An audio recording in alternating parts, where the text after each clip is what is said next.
suis allé à l'école jusqu'au baccalauréat en génie civil. J'ai fait des études en construction et pendant l'été, j'avais souvent travaillé dans le bâtiment, comme maçon, comme peintre, comme charpentier ou poser du placo-plâtre. Ensuite, un peu plus tard, j'ai quitté l'école et je me suis mis à mon compte. J'ai vendu des frites, des kebabs, des andouillettes. J'ai fait des fêtes foraines, des marchés, des foires. Ensuite, j'ai eu envie de faire autre chose, donc je me suis laissé embringuer avec des copains qui partaient vendre des véhicules en Afrique, donc notamment au Mali et au Sénégal. Et je suis parti avec mon fourgon qui me servait à vendre mes frites en Afrique. Donc on a traversé toute l'Espagne, le Maroc, puis la Mauritanie. Donc là j'ai découvert le désert, le manque d'eau, les difficultés des populations à avoir l'accès à l'eau surtout. Et arrivé au Sénégal, j'ai découvert les enfants des rues, avec les problèmes de nourriture, les problèmes de maladie, et beaucoup d'enfants abandonnés. Et ça, je suis revenu en France un peu changé, avec une envie d'aider les autres. Sans trop savoir quoi faire, j'ai commencé par passer des permis poids lourds, super lourds, caristes. Et j'ai travaillé comme chauffeur routier en France, dans l'espoir de trouver une place dans une ONG quelconque, comme chauffeur. Et j'avais une passion aussi, un intérêt pour l'informatique. Donc j'ai passé un BTS à l'AFPA et je suis devenu administrateur en réseau informatique, donc chez Carré Blanc. Et chez eux, bon, c'est pas passé comme j'espérais. Et j'ai eu la chance de rencontrer un copain qui avait fait Bioforce et qui m'a demandé un petit peu qu'est-ce que je devenais.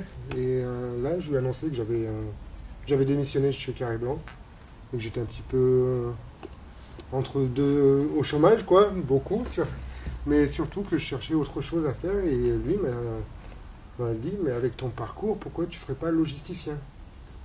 Mais je ne savais pas trop ce que c'était, donc à l'époque, je suis allé voir Bioforce pour leur demander quelques informations. Et j'étais tombé sur une personne qui, en voyant mon CV qui était multidisciplinaire, disons, il m'a dit que c'était peut-être pas le meilleur endroit pour aller chercher du travail, que je ferais mieux d'aller demander dans les ONG s'ils avaient une place et s'ils avaient quelque chose à m'offrir. J'aurais pas besoin de retourner faire la formation Bioforce. Et à l'époque, donc, j'ai fait le tour des différentes sections MSF parce que je voulais travailler pour Médecins Sans Frontières plus particulièrement. Et MSF Suisse m'a donné la chance au mois d'octobre 2006 de partir sur une urgence au Niger en malnutrition. Et ça a vraiment répondu à toutes mes attentes. Et j'ai fait logisticien administrateur, donc je me suis retrouvé sur le programme régulier. Et de là, je suis rentré en France émerveillé par ma première expérience en mission. Et j'ai poursuivi avec MSF. Et donc, comme je demandais toujours plus, j'étais disponible. Je suis reparti sur une deuxième mission régulière en Haut-Darfour. Ensuite une autre au Tchad. Ensuite une autre au Congo. Au Congo, les urgences sont arrivées avec des problèmes avec la LRE. Donc j'ai été appelé pour logisticien d'urgence pour la première fois. Et petit à petit, de logisticien, je suis devenu manager logistique, LTL, on appelle ça Log Team Leader chez les expérimentés du milieu. Et peu à peu, coordinateur d'urgence.